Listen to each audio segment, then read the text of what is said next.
Shalom, boa tarde. Hoje nós estamos no dia 17 de dezembro do ano 2020, do nosso calendário gregoriano. E pelo nosso calendário judaico, nós estamos hoje no dia 2 do mês de Tevet, do ano 5781. Baruch Hashem, que nós chegamos em mais a tarde com a Torá, onde temos pela graça bendita do nosso Pai Celestial, o nosso encontro diário com a Torá. Shalom Yaritza Verônica Sanches Robles, do Chile, a primeira a se conectar conosco nesta tarde. Shalom, shalom.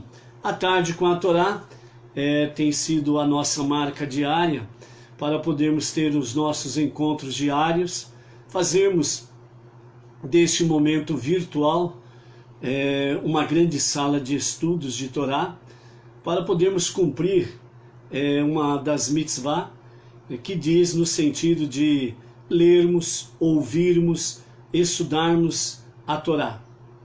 E dessa forma, com a explanação da Torá, nós temos a graça bendita que o Eterno, Ele nos envia a sua Ruach HaKodesh, o espírito de inspiração, sabedoria, profecia, para que nós possamos aprender, pela graça bendita de Hashem, as sagradas letras da Torá. Que dessa forma nós podemos aí contemplar aquilo que o Eterno tem para as nossas vidas no nosso dia a dia. Os dias são difíceis, não restam dúvidas, e nós precisamos estar na força da Torá, para que na força da Torá nós tenhamos a luz, a água e o pão. Ou seja, a Torá, ela é comparada nessas três formas, nesse sentido de que a Torá é para nós luz, é para nós água. Retornando à nossa sala de estudos, que nós possamos aí exaltar o bom nome do nosso Hashem. Vamos para a nossa gota de sabedoria da Torá.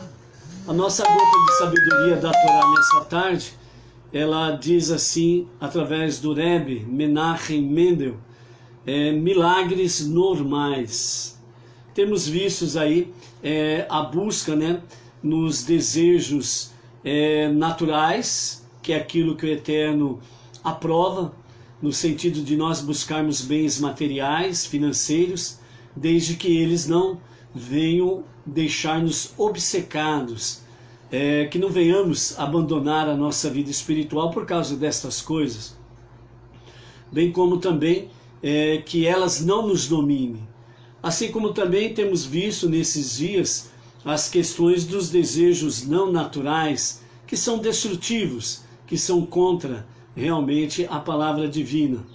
E também nós aprendemos nesses dias, com a sabedoria do nosso Rebbe Menachem Mendel, a respeito da prisão dos bens materiais, que quando nós ganhamos bens materiais, financeiros, que nós precisamos mostrar para eles realmente quem é que manda. Nesse sentido, o conselho do Rebbe diz que quando ganhamos dinheiro, que devemos separar uma parte para poder socorrer o pobre, necessitado, desvalido, o órfão, a viúva, seja quem for. E a outra parte para que possamos reter naquilo que são coisas boas. Ou seja, você merece, nós merecemos shalom e bem-estar. Shalom dentro daquele aspecto espiritual, o bem-estar naquilo que realmente nos dá satisfação e prazer, no sentido de ser aquilo que é bom e agradável aos olhos do Eterno, e dessa forma, shalom e bem-estar é algo que o Eterno aprova quando o fazemos.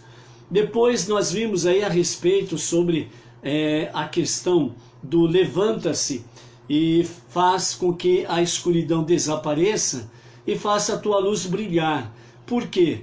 Porque se você está na luz da Torá, se você está na luz dos olhos do Eterno, diante dos olhos do Eterno, então a escuridão, ela não pode chegar perto, porque onde há luz, a escuridão não tem poder para chegar, e dessa forma, sem sombra de dúvidas, você está sendo agraciado pela luz divina, e sem sombra de dúvidas, você estará sendo abençoado com isto. E então, hoje nós vamos ver a respeito de milagres normais, ok? Milagres normais. Maria Luísa Freitas, shalom, shalom. A internet por aqui está tranquila, normal, ok? De Palmas, Tocantins. A Malu, do Distrito Federal. O Cícero, de Bebedouros, próximo a Barretos. Shalom, shalom. Então vamos para a gota de sabedoria do nosso Menachem Mendel de hoje à tarde. Milagres normais. Baruch Adonai Eloheinu melech haolam she'ekol yabed baruch.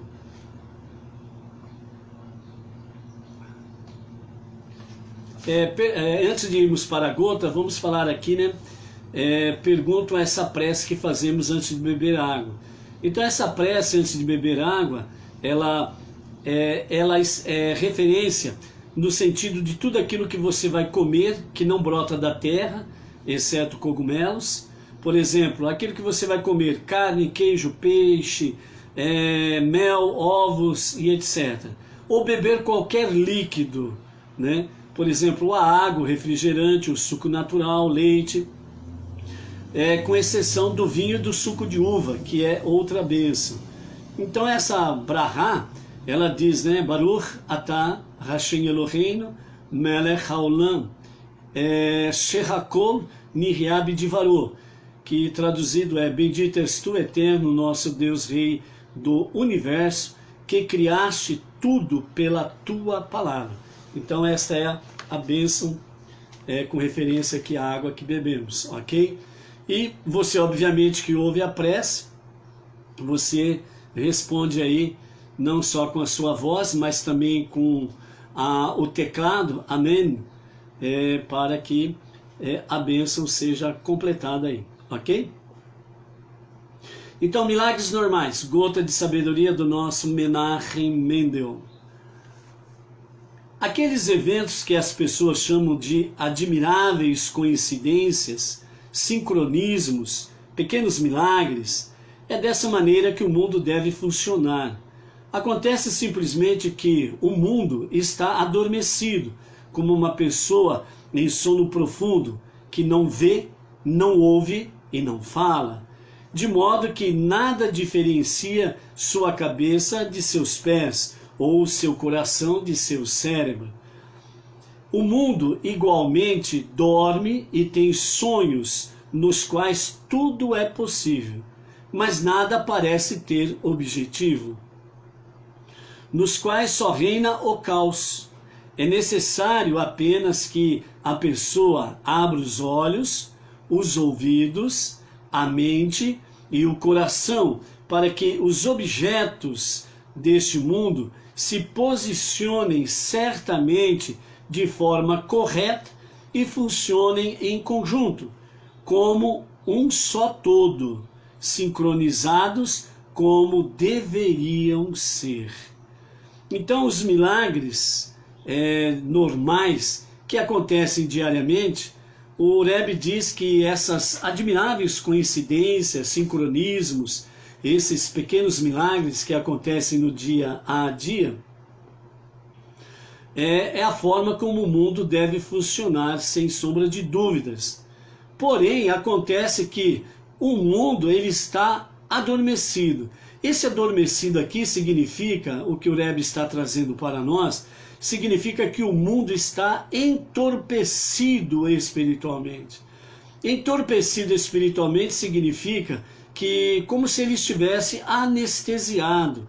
Ele faz a comparação com aquela pessoa que dorme. A pessoa que dorme, ela não vê, não ouve e não fala.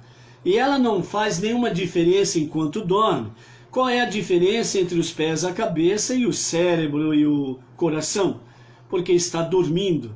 E ao estar dormindo, de uma certa forma, vive num sonho ou sonhos, onde tudo parece possível, mas também, ao mesmo tempo, tudo parece um caos.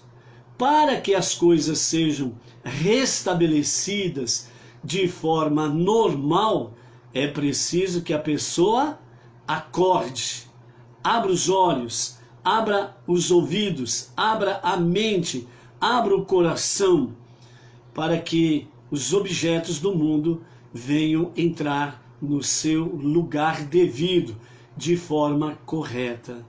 Dessa forma, então, tudo vai funcionar como um conjunto só, sincronizados, como deveriam ser, como ele estabeleceu. Quando ele diz que o mundo está adormecido, significando que o mundo está entorpecido espiritualmente, isso significa que impede que as pessoas veem.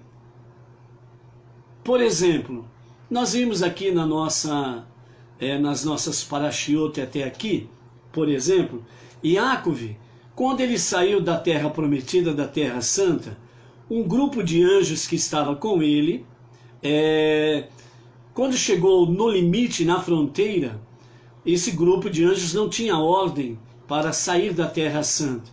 Então ele teve aquele famoso sonho da escada, anjos subindo, eram que estavam com ele até aquele limite, e anjos descendo, que eram aqueles que tiveram a permissão do Eterno para estar junto de Yaakov até a terra de Lavã, né, do seu tio, que se tornou seu sogro posteriormente, uma terra de pagãos e idólatras. Quando ele retorna, quando ele chega de novo naquele limite, nós temos aí o encontro de dois acampamentos, que na realidade eram um acampamento, os anjos, que saíram com Yaakov até a terra de Lavã, Harã, e quando retornaram, o grupo de anjos que estava com Yaakov antes dele sair da terra prometida, da terra santa, retornaram a estar junto com Yaakov. Quando ele vai encontrar com seu irmão Esav, os anjos, eles tomam a forma de seres humanos, porque Esav, ele não estava acostumado a ver anjos, e por isso ele não tinha aquela sensibilidade de ver anjos. É isso que está acontecendo aqui, que o Rebbe chama a atenção. Hamilton José de Bairros, Florianópolis, Santa Catarina, Arthur Junqueira, Agudos, interior de São Paulo, aqui perto de Bauru. Tivemos aí também o Vinícius, né? O Vinícius de Ribeirão Preto, e a Inês Martins aqui de Pirajuí também se conectaram e mandaram um shalom aqui. Shalom, shalom, é bom ter vocês aqui. Dessa forma aqui, o Rebbe, ele está dizendo que o mundo, ao estar entorpecido, anestesiado, ele está impedido que as pessoas veem estes milagres acontecendo diariamente.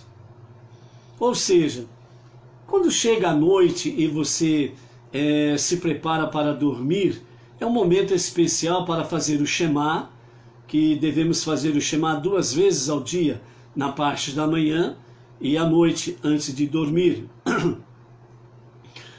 Fazer as suas preces da noite e, acima de tudo, agradecer ao Todo-Poderoso pelo seu amor e pela sua fidelidade de conduzir as nossas vidas até aquele momento em que nós vamos deitar e dormir. Isto é um milagre. Um milagre que aconteceu durante o dia. E durante o dia aconteceram tantos milagres que você e eu, nós não percebemos. Por quê? Porque nós precisamos de mais sensibilidade espiritual para podermos ver. Então, quando o Rebbe, ele diz que o mundo está entorpecido espiritualmente, e isso impede que as pessoas veem o que de fato e real está acontecendo à sua volta. Por isso, vamos buscar mais sensibilidade espiritual para que nós possamos ver esses pequenos e grandes milagres que acontecem no nosso dia a dia.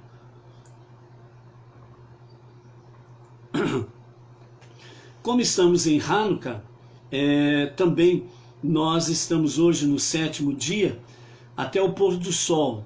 A partir do pôr do sol de hoje, 17 de dezembro, quinta-feira, ao pôr do sol de hoje, nós vamos entrar na 8ª noite de Hanukkah.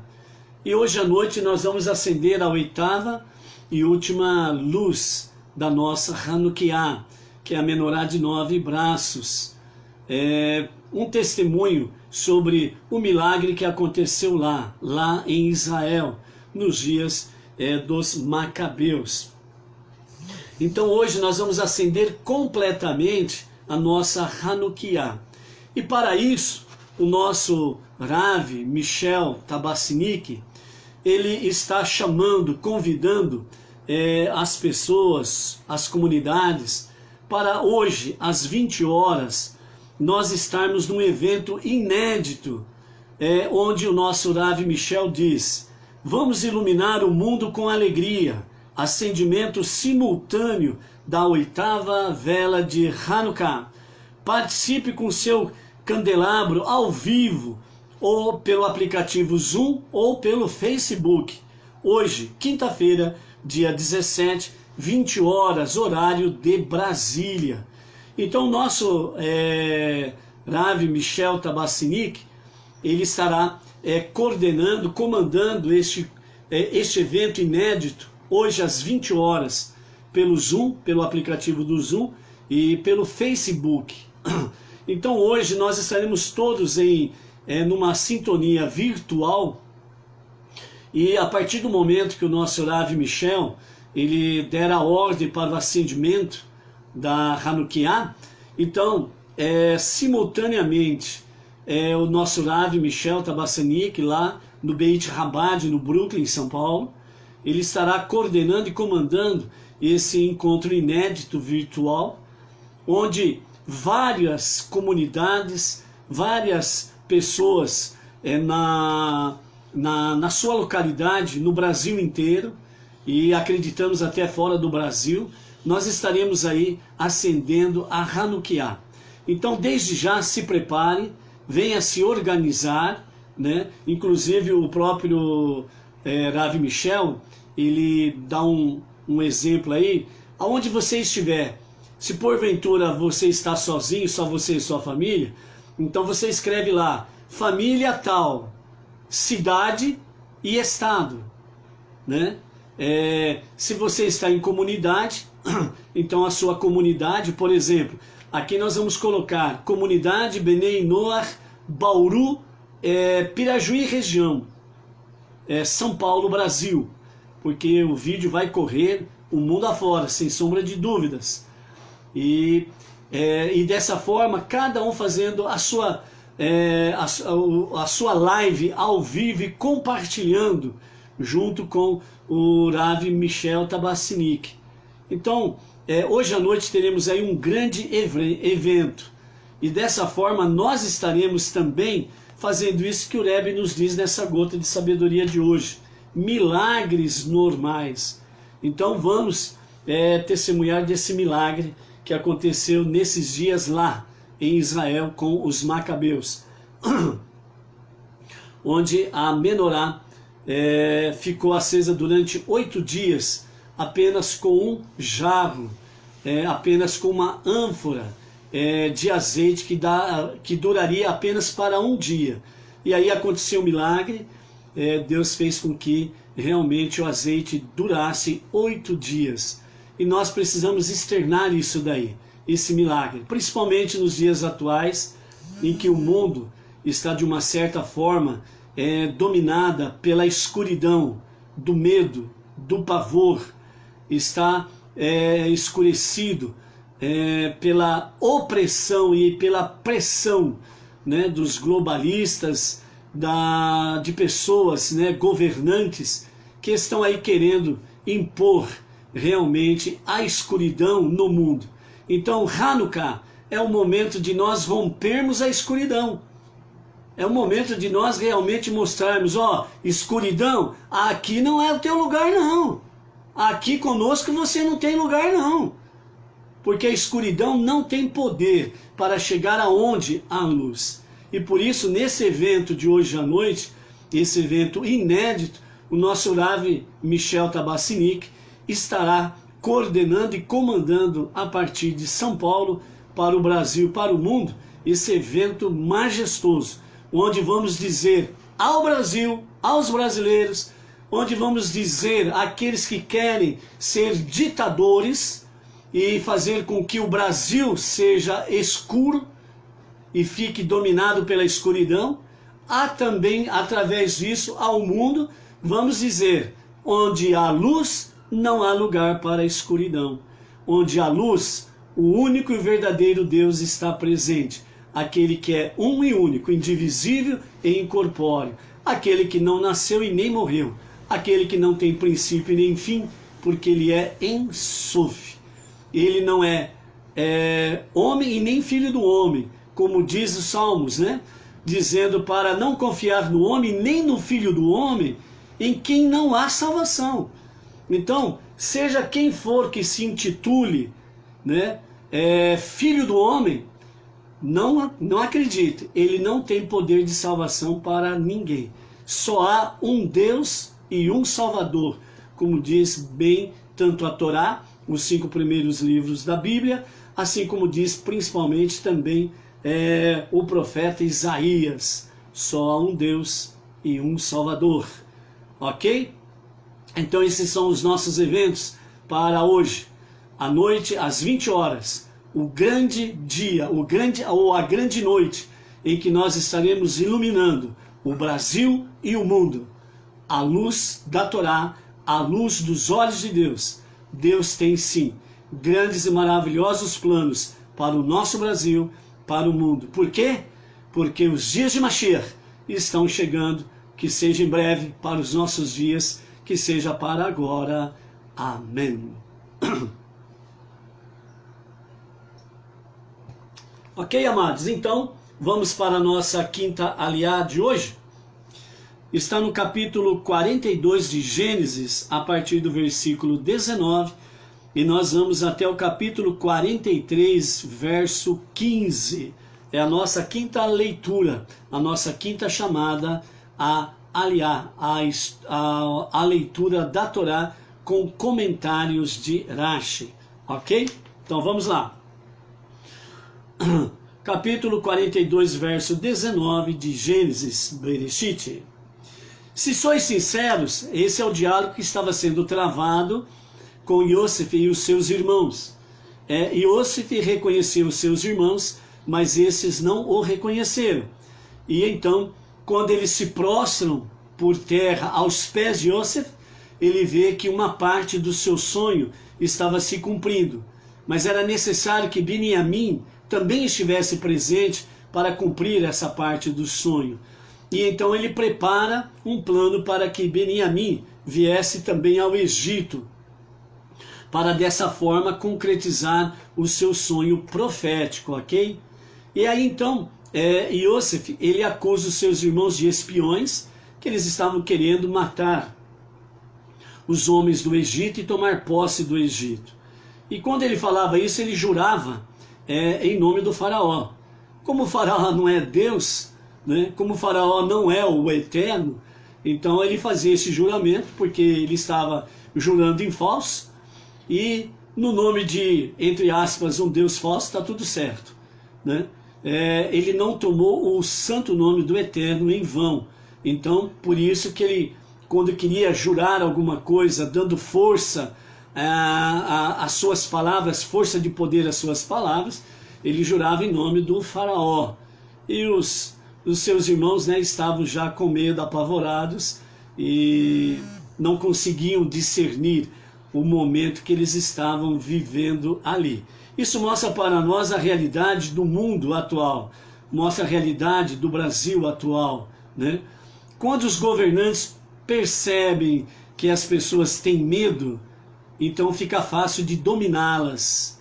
E aí o dominador, ele diz, fica em pé, aí você fica em pé, senta agora, você senta, deita, você deita, aí ele fala, rola, aí você rola também. Quer dizer, quando os povos estão sendo submetidos ao medo, ao pavor, então os dominantes ficam poderosos e dominam com facilidade, né? Então cuidado com os pseudos ditadores que estão de plantão por aí, ok?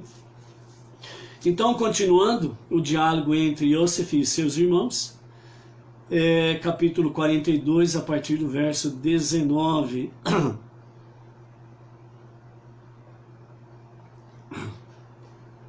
Se sois sinceros, provai da seguinte maneira: um de vossos irmãos ficará como refém no lugar atual de vossa detenção, e vós os restantes ide de volta à vossa pátria, e levai o alimento que compraste do Egito, para saciar a fome de vossas casas. Então me trareis vosso irmão mais novo, e assim vossas palavras serão confirmadas, e vós não morrereis. Eles concordaram em fazer isso.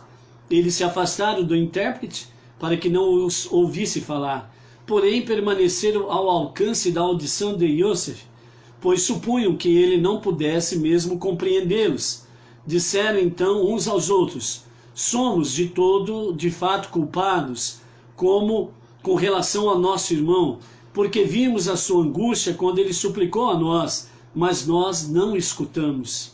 Por isso nos adveio esse infortúnio. Reuven respondeu-lhes e disse: eu não vos falei? Não pequeis contra o menino? Mas não escutastes. E agora que é evidente que ele está morto, somos chamados a prestar contas de seu sangue. Seremos chamados a prestar conta da vida de nosso pai também. Se ele morrer de tristeza, ao saber que Beniamim deve descer ao Egito. Eles não sabiam que Yosef entendia o que eles falavam. Havia um intérprete entre eles, e Yosef estava próximo deles, mas o intérprete estava longe. Então eles achavam que Yosef não entenderia o que eles diziam. Ele virou-se e afastou-se deles. Yosef virou-se e afastou dos seus irmãos e foi para um canto, escondido às vistas, e ali ele começou a chorar, pelo fato de que se arrependiam de tê-lo maltratado. Ele estava reconhecendo que os seus irmãos estavam arrependidos. Mas então retornou à sua encenação, a fim de fazê-los trazer Beniamim ao Egito. Voltou a eles e falou-lhes, e tirou Shimão deles, e prendeu-o diante de seus olhos. E Yosef escolheu Shimão, porque foi ele quem instigou os irmãos a tramar sua morte e o jogou no poço. E também a fim de separá-lo de Levi, para que os dois não investissem ou inventassem uma maneira de matá-lo. Porque se Shimão e Levi começassem a tramar a morte do vice-governador, eles iriam pôr em prática. Então Yosef rapidamente isolou um do outro. Verso 25. Yosef então ordenou que quando os seus recipientes fossem cheios de grãos, se devolvesse o dinheiro de cada um ao seu saco, que lhes dessem provisões para a viagem. Essa ordem foi executada para eles. Embora tivesse prendido Shimão, Yosef não deteve seu jumento. Ele mandou que o recipiente de Shimão fosse cheio até a boca com provisões para a sua família, colocado sobre o seu jumento e enviado junto com seus irmãos. Os irmãos então puseram seu alimento sobre seus jumentos e partiram. Depois que eles se foram, Yosef mandou chamar Shimão e o soltou da prisão, e mandou servir-lhe uma boa refeição. Um deles, Levi, que agora estava sem Shimão, seu companheiro habitual, ao abrir seu saco na hospedaria para dar forragem a seu jumento, viu o seu dinheiro bem ali, na boca de seu fardo. E ele disse a seus irmãos: meu dinheiro foi devolvido.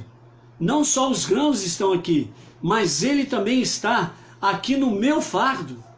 Eles ficaram com o coração na mão. Trêmulos, voltaram-se uns para os outros, dizendo: O que é isso que Deus nos fez? O dinheiro não pode ter sido restituído ao seu fardo para que tenha um pretexto para acusar-nos de tê-lo roubado. Quando chegaram a Jacob, seu pai em Canaã, contaram-lhe tudo o que lhes tinha acontecido, como se segue. O homem que é o Senhor da terra falou conosco rapidamente e de forma ríspida e acusou-nos de espionar a terra. Nós lhe dissemos: somos homens honrados, nunca fomos espiões. Éramos 12 irmãos, filhos do mesmo pai. Um de nós desapareceu e o mais novo está hoje com nosso pai em Canaã. O homem que é o Senhor da terra nos disse: com isso sabereis que sois sinceros. Deixai um de vossos irmãos comigo. Tomai os grãos que comprastes para saciar a fome de vossas casas, e ide para as casas. Mas me trareis vosso irmão mais novo, e assim sabereis que não sois espiões, e de fato sois sinceros. E vos devolverei vosso irmão, e podereis circular pela terra livremente. Enquanto esvaziavam os seus sacos, ali, no saco de cada um estava sua bolsa de dinheiro. Ao verem suas bolsas de dinheiro, eles e seu pai tremeram. Jacob, seu pai, não acreditou em sua história. Agora que faltavam 2 de seus filhos, ele começou a suspeitar que os outros irmãos tivessem agido com maldade e negligência, que houvessem matado José e Simão, ou deixado que fossem mortos. Ele, Jacob, disse-lhes: vós me fazeis perder meus filhos. Iosef não está por vossa causa. Shimão não está por vossa causa. E agora tomareis Beniamim de mim também? Tudo isso me sucedeu. Reuven então falou a seu pai: faz matar meus 2 filhos, se eu não te trouxer Beniamim de volta. Confia-o aos meus cuidados e prometo que o devolverei a ti. Jacob ignorou a oferta de Reuven. Ele pensou: como são tolas as palavras de meu primogênito. Acaso ele imagina que eu, avô, mataria os seus filhos, meus próprios netos? E ele respondeu: vós mostrastes que sois irresponsáveis.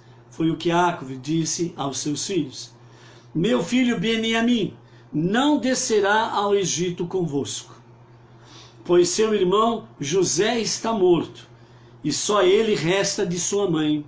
E caso lhe aconteça um desastre na estrada em que viajareis, por vossa maldade ou negligência, fareis baixar meus cabelos brancos de tristeza à sepultura. E Ehudá tinha argumentos adicionais que poderia ter usado para convencer seu pai, permitir-lhe levar Beniamim com eles. Porém, vendo a obstinação de Jacob, Ehudá compreendeu que eles seriam mais eficazes quando já não houvesse quase nenhum alimento. Assim ele disse a seus irmãos: não importunemos mais o nosso pai idoso. Agora esperemos até a comida acabar. Capítulo 43. A preparação para a segunda viagem ao Egito dos irmãos de Iosef. Capítulo 43, verso 1, com os comentários de Rashi. A fome na região continuava severa. Depois que eles consumiram todo o alimento que havia trazido do Egito, seu pai lhes disse: voltai ao Egito e comprai para nós um pouco de comida. Então Ehudá lhe falou.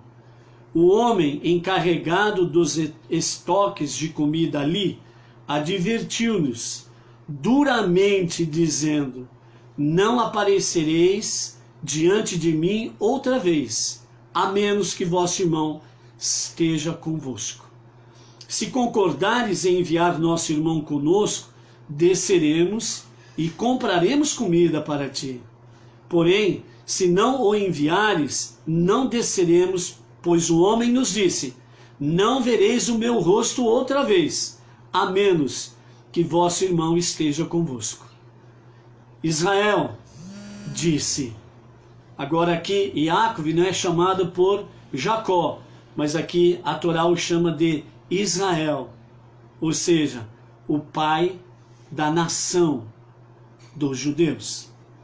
Então ele disse: por que me causaste esse transtorno terrível, dizendo ao homem que tendes mais um irmão? Embora os irmãos interpretassem o comportamento ríspido do vice-rei do Egito para com eles como uma reação divina por terem vendido José, obviamente não podiam explicá-lo dessa forma ao seu pai Iacove. Portanto, eles descreveram essa atitude como resultado de uma sequência natural de eventos. E eles responderam: o homem perguntava insistentemente sobre nós e nossas famílias, dizendo: vosso pai ainda está vivo? Tendes mais um irmão? Ele até nos indagou de que maneira éramos feitos nos nossos berços, e em seguida ele adivinhou corretamente os detalhes. Nós lhe falamos que tínhamos pai e outro irmão em resposta às suas perguntas. Como poderíamos saber que ele diria: fazei descer vosso irmão? E Judá então disse a Israel, seu pai: se enviares Beniamim comigo, ele talvez seja pego, talvez não. Contudo, se não o enviares, não poderemos ir comprar comida, e de certo morreremos todos de fome.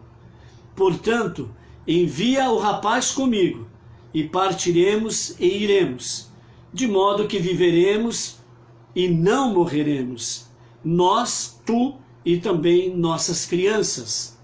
Quando disse de modo que viveremos, incluindo seu pai, Judá inconscientemente profetizou que a inspiração divina seria restituída a Iacove em consequência dessa viagem.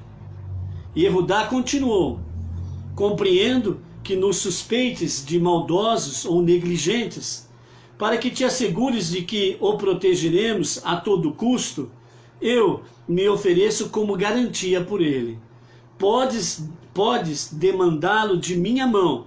Se eu não o trouxer de volta a ti e o apresentar vivo a ti, terei pecado contra ti, e por isso perderei o privilégio de ser associado contigo todos os dias de minha vida após a morte. Pois se não nos houvéssemos demorado por causa de tua cautela exagerada, já poderíamos ter ido e voltado 2 vezes. Há muito haveríamos devolvido Shimão a ti, e assim terias sido poupado de suplício e de preocupar-te com ele todo este tempo. Israel, seu pai, disse-lhes: se é assim como dizes, que a atitude do vice-rei é resultado de uma cadeia natural de eventos, não me deixando escolha senão enviar Beniamim convosco. Então devemos usar todos os meios naturais de que dispomos para garantir maior chance de sucesso. Portanto, fazei isto: tomai alguns dos melhores e mais apreciados produtos da terra de Canaã em vossos recipientes, e levai-os ao homem como presente: um pouco de bálsamo, um pouco de mel, cera, lotos, pistaches e amêndoas. Levai o dobro de dinheiro, pois o preço do alimento pode ter subido ali. E levai convosco o dinheiro que encontraste devolvido na boca de vossos fardos.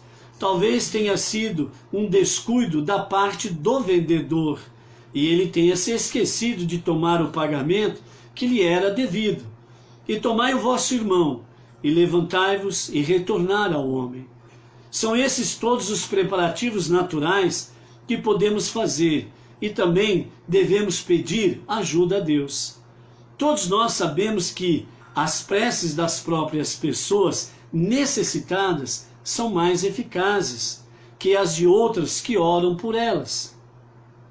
Porém, uma vez que achais que nossa situação não indica nenhum envolvimento divino extraordinário, sei que não vos empenhareis demais quando rezardes. Eu, por outro lado, também rezarei por vós.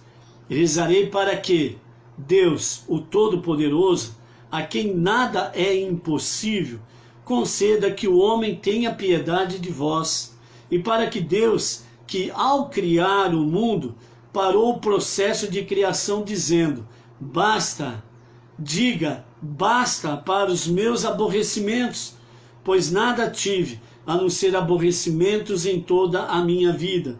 Aborrecimento com Lavã, aborrecimento com Esave, aborrecimento por Rahel, aborrecimento por Diná, aborrecimento por Iosef, aborrecimento por Shimão e aborrecimento por Beniamim agora.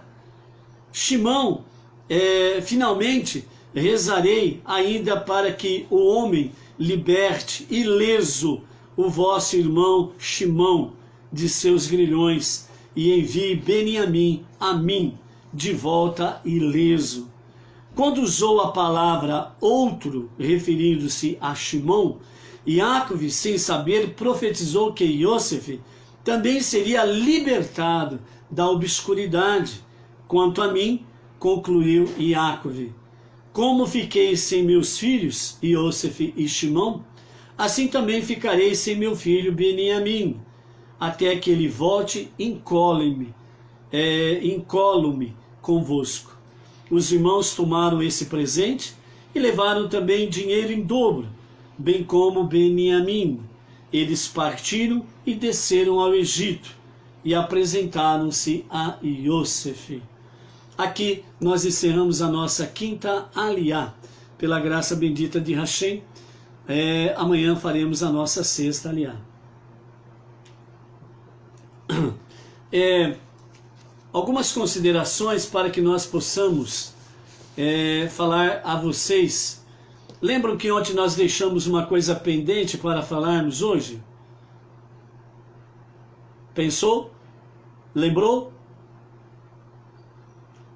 É a respeito de um pote, a respeito de Iosef e a sabedoria em Hanukkah, né? A sabedoria de Iosef em Hanukkah. Nós deixamos para falar hoje sobre o pote de margarina. Vamos falar daqui a pouco. Bom, nessa nossa aliá de hoje, nós temos aqui, pela graça bendita de Hashem, com os comentários de Rashi, realmente um momento em que Iosef, ele dispensa os seus irmãos e retém Shimon. Ele separa Shimon de Levi, porque os dois juntos, eles são muito impetuosos. O fogo os devora, né? Então, sem sombra de dúvidas, Iosef, com muita sabedoria, ele separa Shimon, isola Shimon, imediatamente ele manda a sua guarda real prender Shimon à frente deles. Ele é preso em grilhões e é levado para a cadeia, na frente dos seus irmãos. E ele diz: vocês vão embora com os provimentos e só me retornem aqui com Beniamim. Caso contrário, nem precisam retornar, porque se retornarem sem Beniamim, vocês serão mortos. Pronto. Então ele trouxe essa palavra para os seus irmãos e mandou eles embora. Logo em seguida ele manda soltar Shimon e ele não é mais trancafiado na cadeia. É-lhe dado uma casa, um cômodo além ali da casa de Iosef, segundo os nossos sábios, e ali ele vive uma vida normal, né? Ele pode fazer suas rezas diárias normalmente, fazer o seu Shema, né? E ele é alimentado adequadamente, é tratado como um bom visitante. Isso depois ele relata aos seus irmãos lá na frente. Então os irmãos retornam e chegam ali num determinado momento no meio do caminho. Eles param numa hospedaria e naquele momento em que Rudá ele vai pegar provimentos para o seu jumento, ele percebe que o dinheiro do pagamento referente àquela alimentação que eles estavam levando, aqueles grãos, estava ali na sua bolsa, e ele se apavora e todos ficam apavorados, porque sem motivo o vice-rei nos acusava de espiões, agora vai nos acusar também de sermos ladrões. Aí eles chegam em casa, contam tudo ao seu pai, certo? E ao contar tudo ao seu pai, né, Iacov fala para eles: por que vocês foram falar, né, a respeito do vosso pai e do vosso irmão mais novo? Aqui nós abrimos um parênteses para falarmos o seguinte, uma coisa que precisamos observarmos no nosso dia a dia. Existe um ditado popular que o brasileiro conhece muito bem, que diz assim: quem fala demais dá bom dia a cavalo, né? Ou seja, falar demais permite entrar mosca na boca.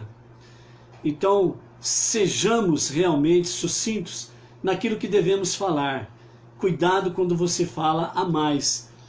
É perigoso falar a mais. Dessa forma, sem sombra de dúvidas, Iacov estava dizendo a ele: por vocês terem falado a mais, ele ficou sabendo do vosso irmão mais novo.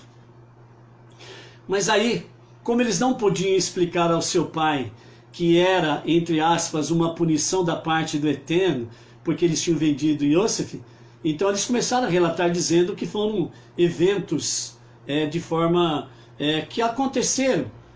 Porque o vice-rei, ele tinha lá uma taça lá que dizia que ele adivinhava as coisas através daquela taça. Então ele contou inclusive até como que eram os nossos berços. Ele contou quem que nasceu primeiro, quem foi o segundo, o terceiro, etc. e tal. Ele adivinhava tudo a nosso respeito, né?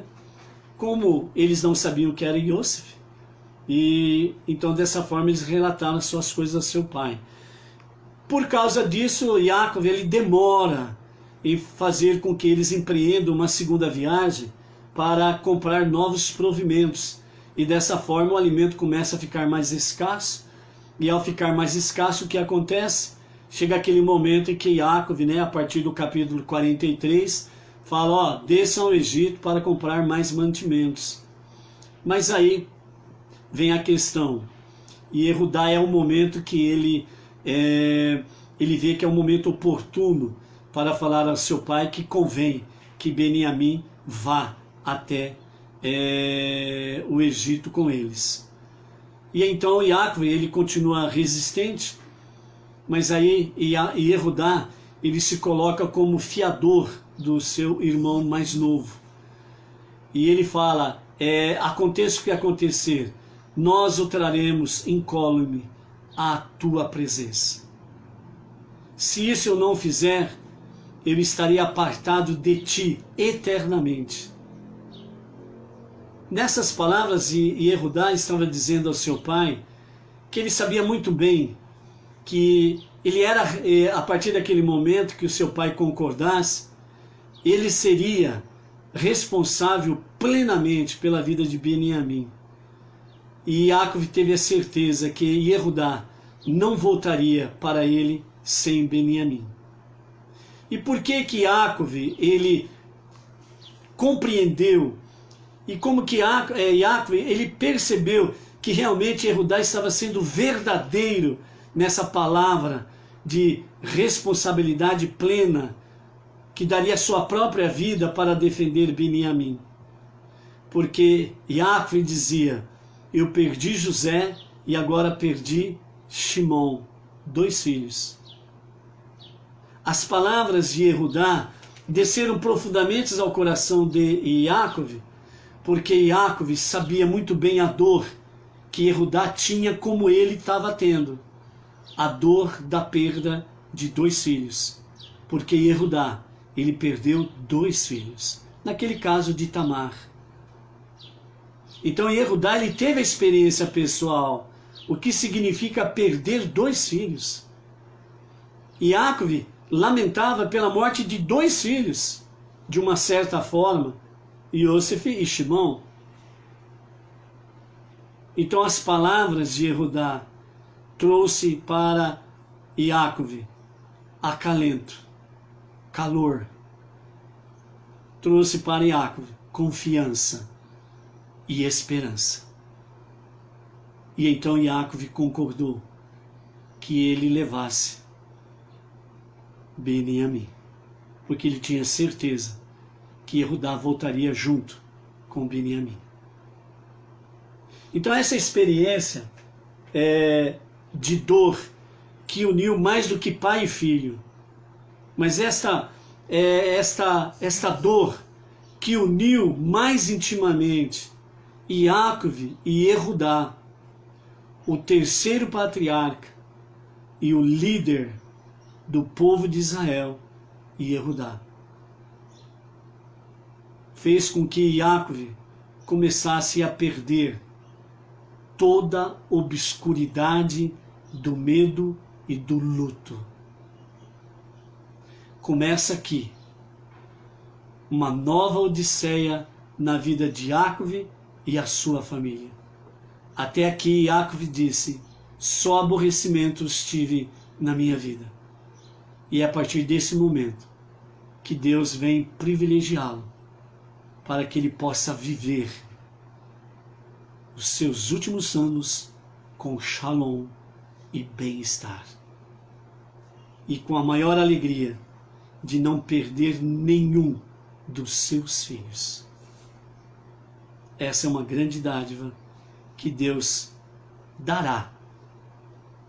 Por que dará? Porque amanhã vamos continuar a história que paramos aqui hoje, ok?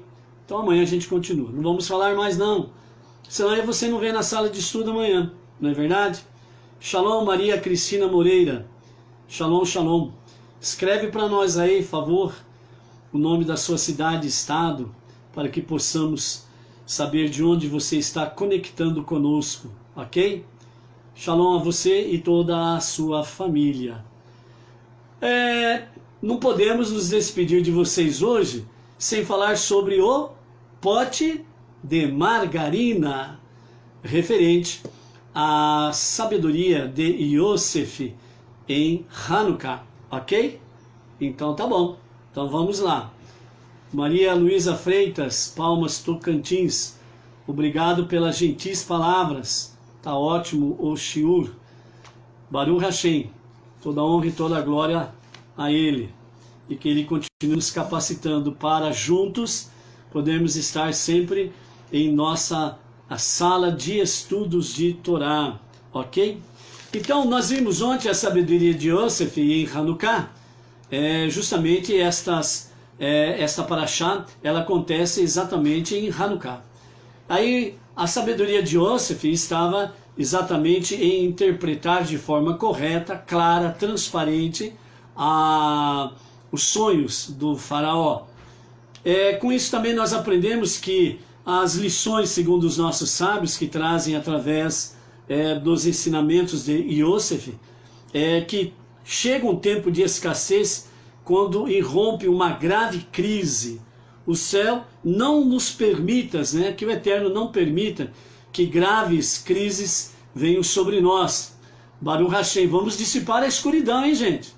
Certo? Não deixe o medo, não deixe o pavor, não deixe o senso de covardia se apoderar de vocês diante daquilo que os pretensos ditadores estão querendo impor aí à população brasileira e ao mundo, ok?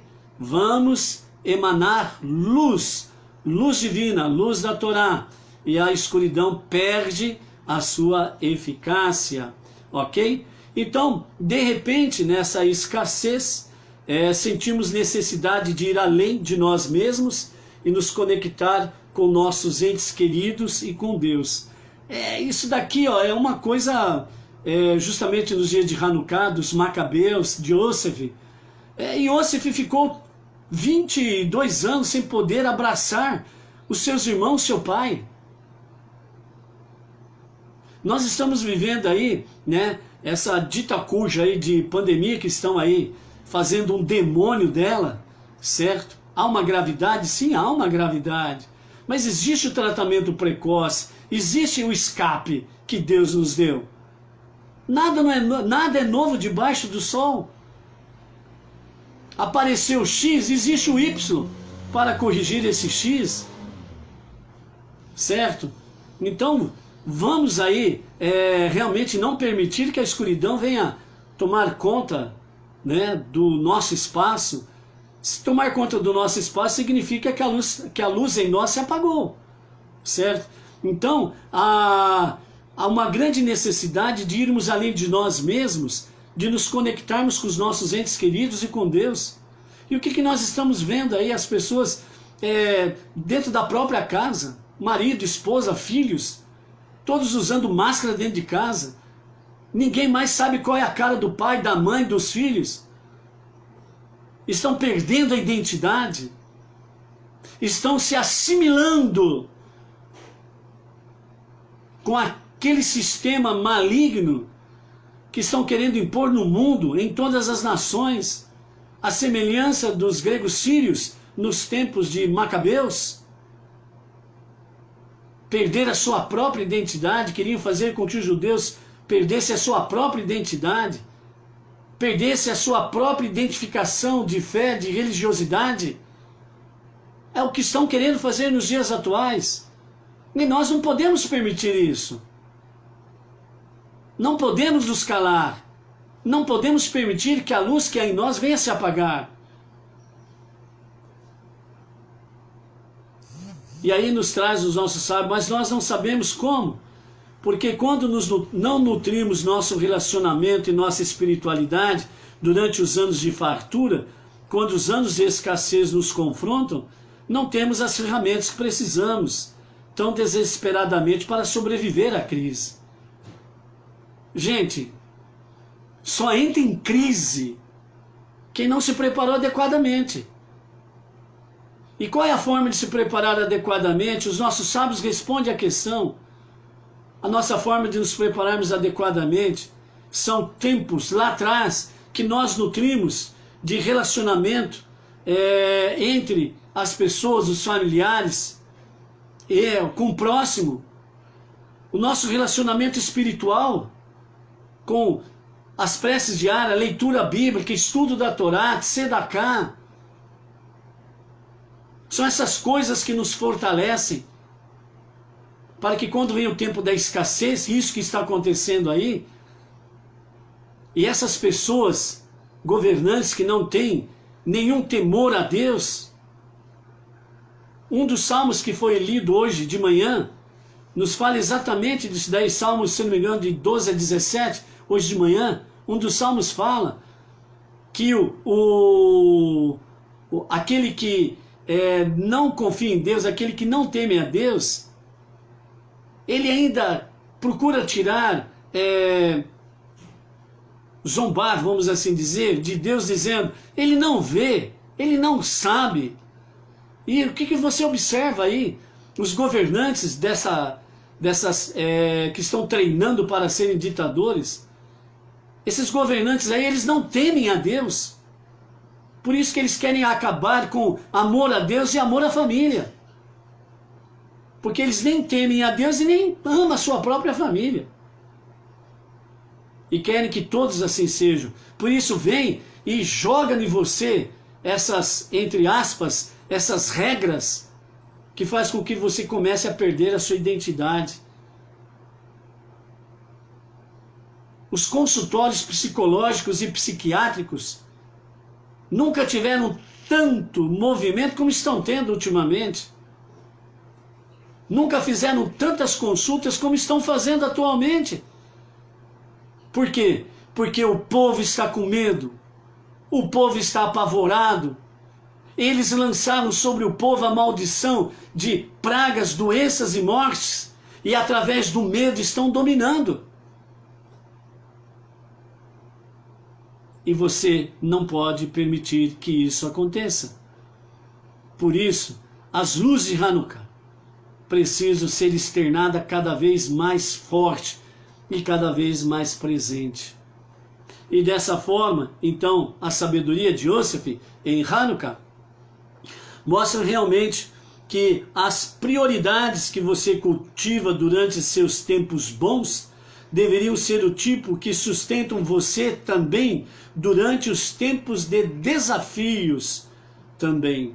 Se você está investindo seu tempo em energias em coisas que se provarão fúteis para nada, quando o clima da sua vida mudar, quando o clima esquentar, e não o sustentarão quando os desafios chegarem, você deveria querer reexaminar suas escolhas atuais. Por que esperar pelo dia em que você terá de dizer: ah, se pelo menos eu tivesse entendido? Agora é tarde demais.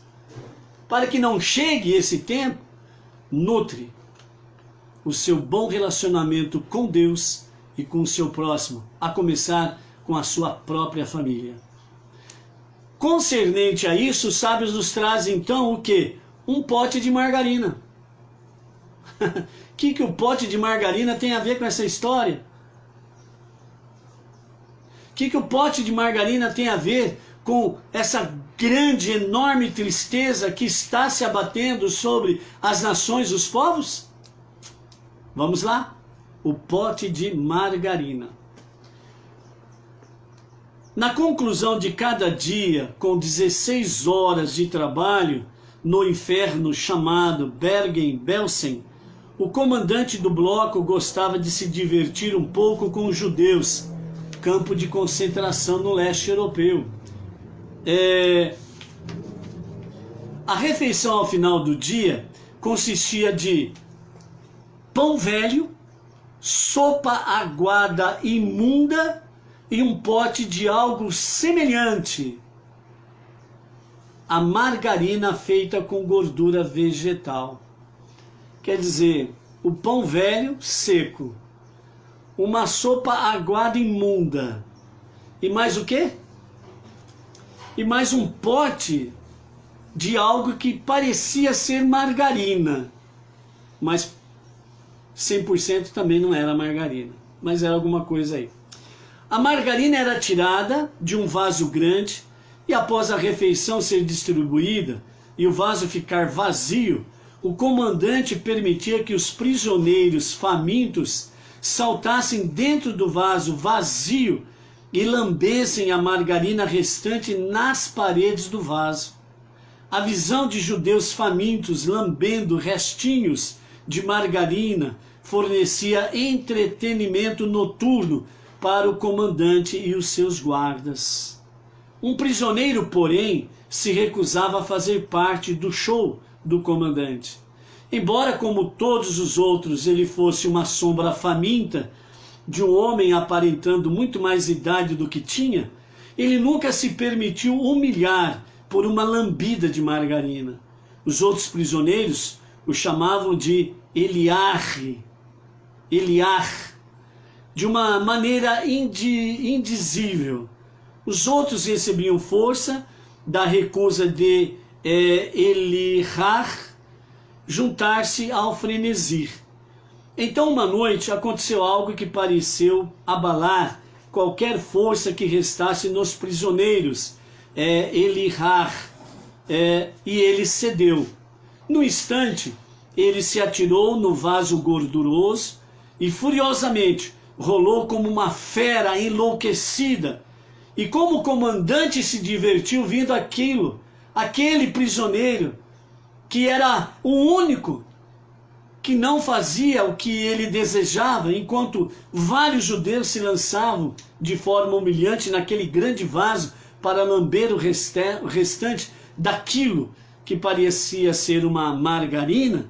Então o comandante se divertiu muito. Enfim, o comandante se gabou, dizendo: o último dos judeus se rendeu a mim. Mais tarde, depois que os guardas saíram e os judeus estavam em suas barracas, Eliar tirou a camisa e começou a rasgá-la em pedaços. Os outros olharam em silêncio. Eliar tinha enlouquecido?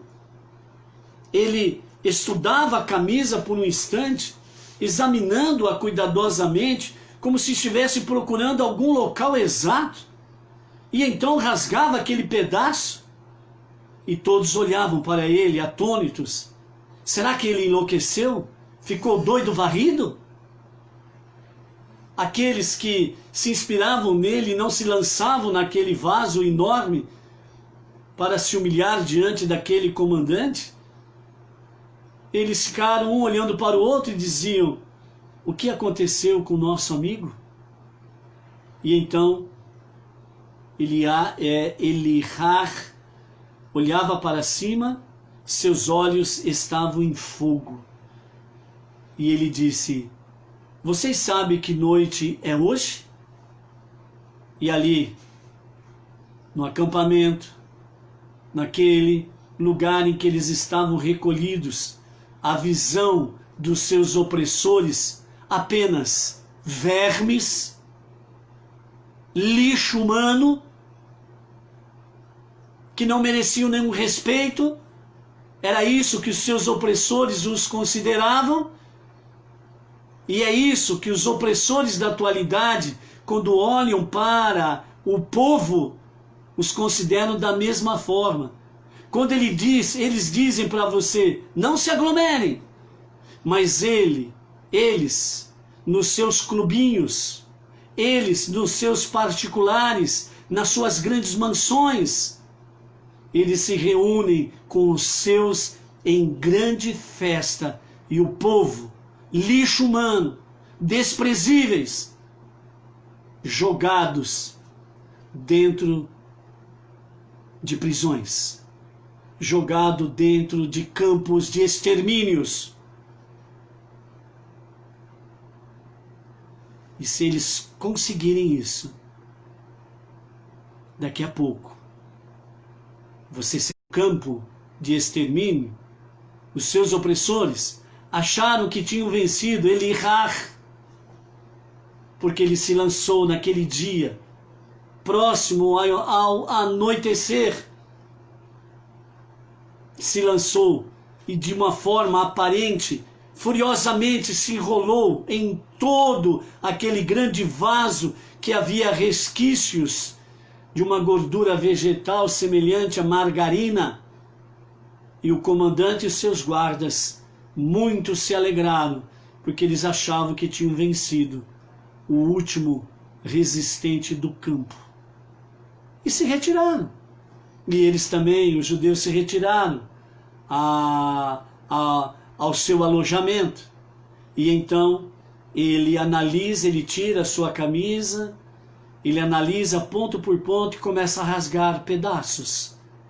Ele olha para o céu e ele pergunta aos seus: vocês sabem que noite é hoje? Eles não sabiam. Eles não se lembravam. Por quê? Porque os opressores tinham conseguido entrar nas suas mentes. Porque os opressores e dominadores tinham conseguido entrar nos seus corações. Porque os opressores conseguiram, por um breve momento,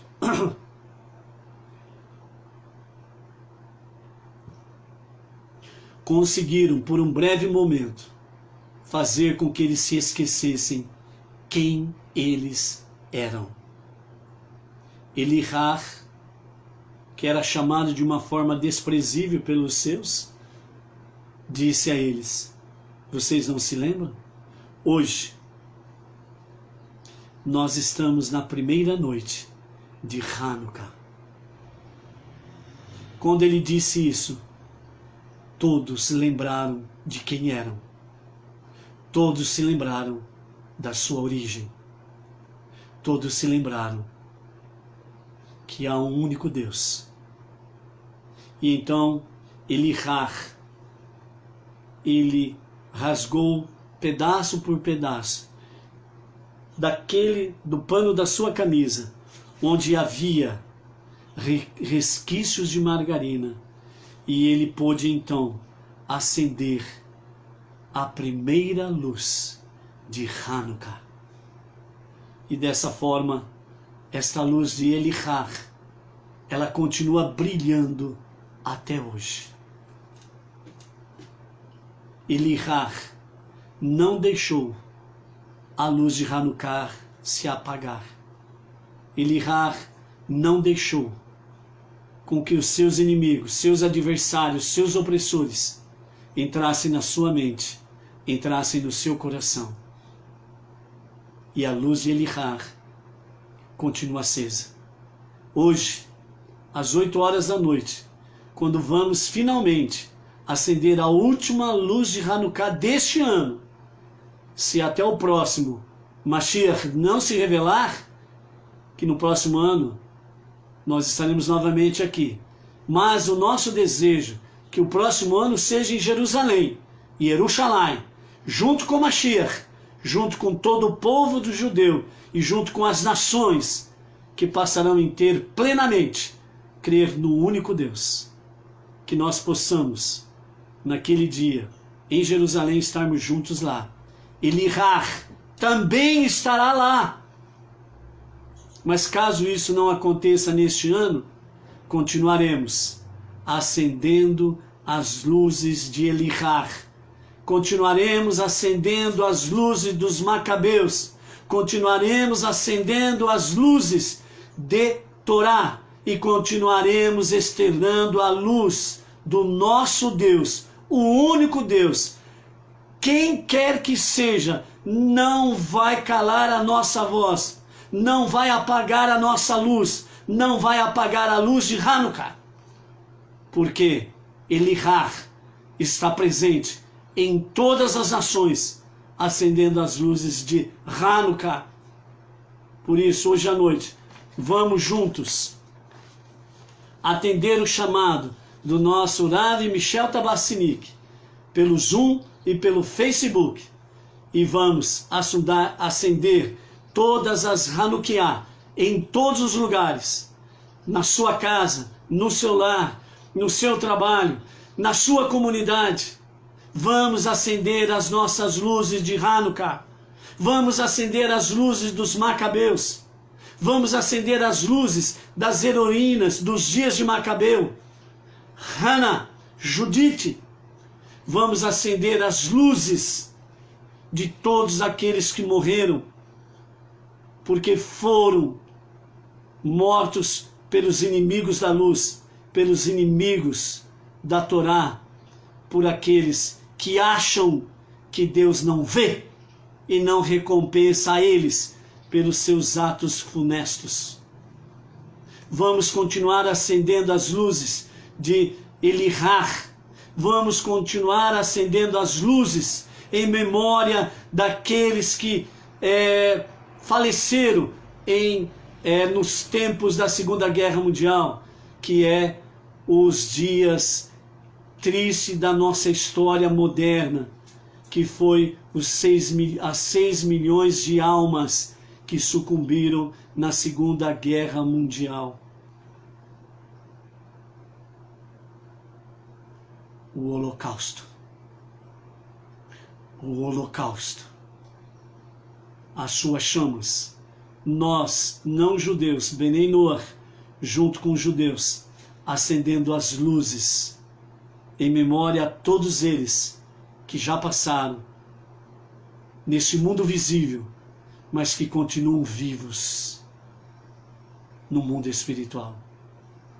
Vamos continuar acendendo as nossas luzes, porque elas não se apagam, não se apagaram e não se apagarão, porque sempre existirão Macabeus, Hannah, Judite, Elihar, 6 milhões e mais 6 milhões e mais 6 milhões de almas que não se apagaram, que continuam bem vivas, bem acesas, porque as suas almas são imortais. Que nós possamos juntos estarmos hoje à noite nesse grande encontro virtual chamado e convocado pelo nosso Rav Michel Tabassinik, e que amanhã, pela graça bendita de Hashem, estaremos aqui na nossa sexta aliá, a nossa sexta chamada a leitura da Torá. Shalom, shalom, até amanhã em A Tarde com a Torá. Seja forte, seja luz.